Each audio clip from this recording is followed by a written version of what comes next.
England. History is now, and England. T.S. Eliot, Little Gidding. We all have lives that go on without us. I've a cricket me who didn't stop, like that was that, when my bat had felt as heavy as England, and I took no wickets while the coach stood in my net in the second and final trial for Warwickshire, a bear and staff on my jumper, perhaps later. But those butterflies, it thundered outside on that second day. Life stops and forks where another follows on. England's Moeen Ali went to my school. His dad's from Didial. Mine's up in the village over the bridge. I don't know if he knows what I do now.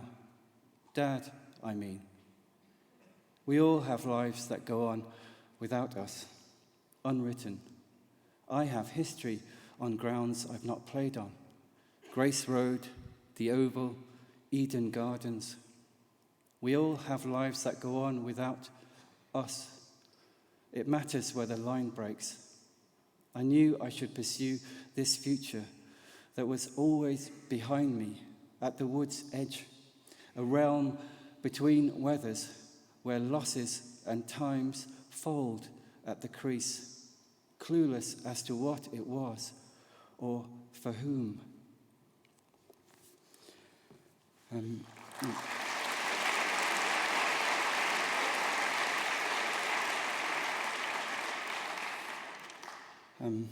read that poem for my father, who was buried a month ago to this day in Kashmir. And the poem is linked with Foxglove Country, which is the next poem I'm going to read. And it's linked, I suppose, by the gloss sound in Foxglove and in the middle of England. And I used to stutter a bit when I was young, and though I wasn't thinking of that when I wrote this poem, I'm often surprised by the way small sounds can snag on buried emotions and times and countries. Foxglove Country. Sometimes I like to hide in the word foxgloves, in the middle of foxgloves. The ex-gla is hard to say out of the England of its harbouring word. Alone it becomes a small tangle, a witch's thimble, hard to toll bell, elvish door to a door. Ex-gla, a place with a locked beginning, then a snag, a gla, like the little Englands of my grief, a knotted dark that locks light in glisten, glow, glint, gleam, and Oberon's banks of eglantine, which closes in on the opening of Gulliver, whose shrunken gull says rose in my fatherland. Meanwhile, in the motherland, the ex-g is almost the thumb of a lost mitten, an impossible interior, deeper than forests and further in. And deeper inland is the gulp, the gulf, the gap, the grip that goes before love. Thank you.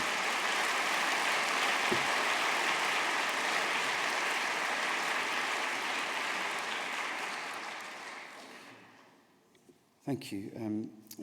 So my book's called England's Green, and the green of England's green is a complicated shade that hides and holds the green of Pakistan and of Ireland, and the green fringes of a city and a playing field, perhaps, and what's beginning and what's old. And the England is sometimes an inner land, and the E at the start of England sometimes becomes an I and an in.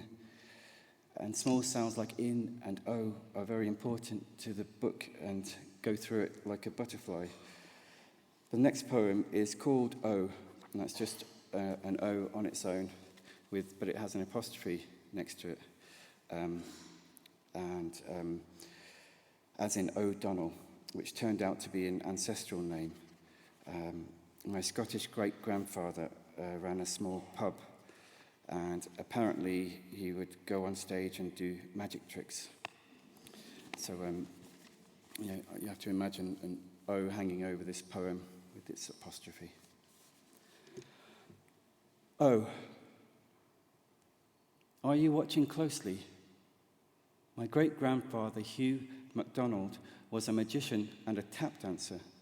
Magic Mac's father, Neil, was an O'Donnell who magicked his Donegal surname Scottish after floating to Aberdeen, where he married a Julia Finn, and there Hugh would in time run an inn, wherein he did his tricks.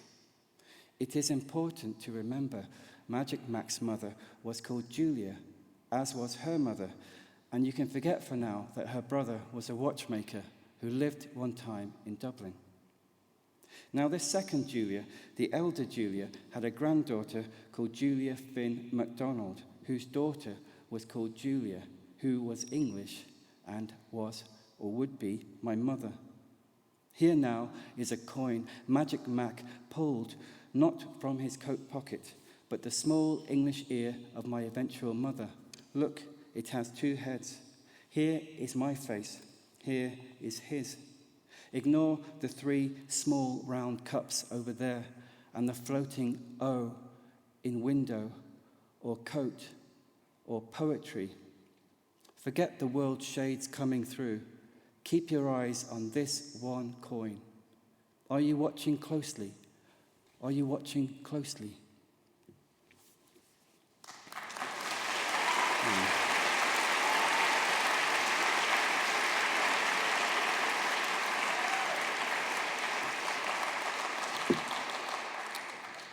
Thank you, you're very kind.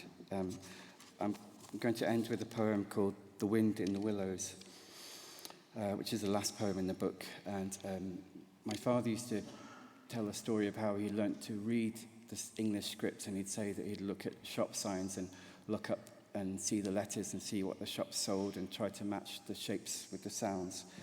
And I think that way of looking at language has stayed with me a bit. But it's the title, The Wind in the Willows, that I was thinking of here, and perhaps the willow tree and beginnings, and perhaps also the idea of poetry. The Wind in the Willows. Unread, the book was all shades of distance, but I knew the title, and the title stuck. Mossy cover, hazed interior, the species too. I'd say, if asked, it was my favourite kind of tree, though it was never with one certain tree in mind. There was a garden, I vaguely remember, the way the leaves curtained like shadows, a lit cave, a fringe, not yours, you could look through, and the wood that grew by flowing water carved cricket bats, which was a part of the little I also knew. Maybe it was all a little to do with letters too, the tongueless trees of that printed double L, or the uncrowing tall W's of the wind in the willows. Maybe it was all oral and echoed in, wind in. Maybe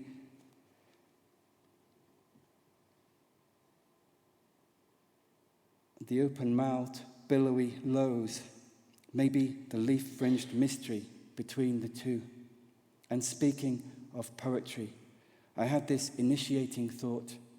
In the flax-smelling grain of the first bat I was gifted, wind was contained, old power locked, a gravity well beyond mine, light enough, slight arms could lift it, wind in willow, this percussive wood, a gathered strength, a mutual bind. Though I was far from writing, or this book, that sense, I suppose, in spirit was poetry, and early. The very last thing poetry is a poem. Thank you.